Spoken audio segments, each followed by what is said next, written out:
details shared on Signal, and how did you learn that a journalist was privy to the targets, the types of weapons used? I've heard I was characterized. Nobody was texting war plans, and that's all I have to say about that. Right, Thank you. Appreciate it. The NSC said it was authentic. Mr. President, your reaction to the story in The Atlantic that said that some of your top cabinet officials and aides had been discussing very sensitive material through Signal and included an Atlantic reporter for that. What is your response to that? I don't know anything about it. I'm not a big fan of The Atlantic. To me, it's a magazine that's going out of business. I think it's not much of a magazine, but I know nothing about it. You're saying that they had what? They were using Signal to coordinate on sensitive materials and having to do with what? Having to do with what? What were they talking about? With the Houthis. The Houthis? You mean the attack on the Houthis? Right.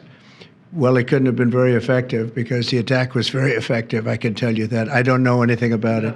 You're telling me about it for the first time. Anybody else? This announcement on Monday. This announcement on This is one of the most stunning breaches of military intelligence I have read about in a very, very long time.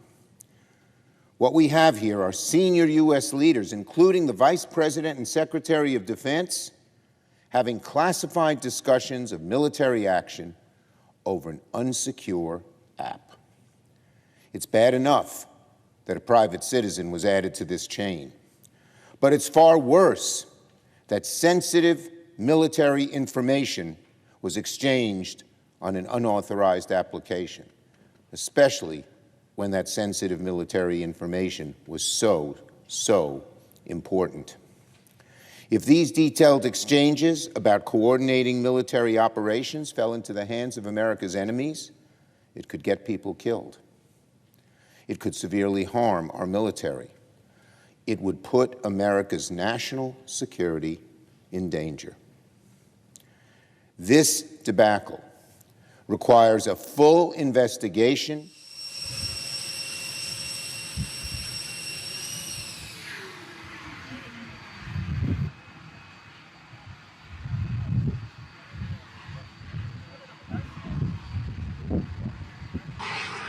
I tell you something, this is a trip we've had circled on the calendar from the beginning. The Indo-Pacific, shifting priorities to make sure we're deterring threats to the future. President Trump's been focused on that. Reestablishing the warrior ethos, rebuilding our military, and ultimately reestablishing deterrence is critically important. And so we're out here to talk to our commanders and, more importantly, meet with the troops all across the Indo-Pacific, and then our allies and partners, too, who are going to be a critical part of ensuring the future in this region is free. And so we're glad to be here. It's a beautiful day. Had a full work day on the plane. Now we've got a full work day here as well, and looking forward to it. One question. Can you share how your information about war plans against the Houthis in Yemen was shared with a journalist in The Atlantic? And were those details classified? You're talking about a deceitful and highly discredited so-called journalist who's made a profession of peddling hoaxes time and time again, to include the hoaxes of Russia, or the fine people on both sides hoax, or suckers and losers hoax. So this is the guy that peddles in garbage. This is what he does. I would love to comment on the Houthi campaign because of the skill and courage of our troops. I've monitored it very closely from the beginning. And you see, we've been managing 4 years of deferred maintenance under the Trump administration. Our troops, our sailors were getting shot at as targets. Our ships couldn't sail through.